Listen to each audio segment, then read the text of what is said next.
Altium 365 is permeated with native 3D technology, eliminating clunky, error-prone, file-based ACAD-MCAD collaboration. Here, Jake is pulling in the PCB assembly directly to his native mechanical CAD environment.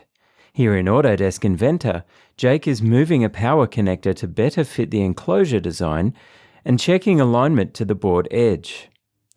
Using the Altium Co-Designer panel, he pushes the change up to the Altium 365 hosted project, posting a comment for other collaborators to be notified of what changes were made.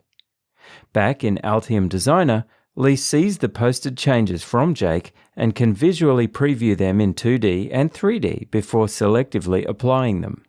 Since the components moved, Lee now updates the routing to the power connector and repours the ground planes to ensure correct connectivity and no short circuits.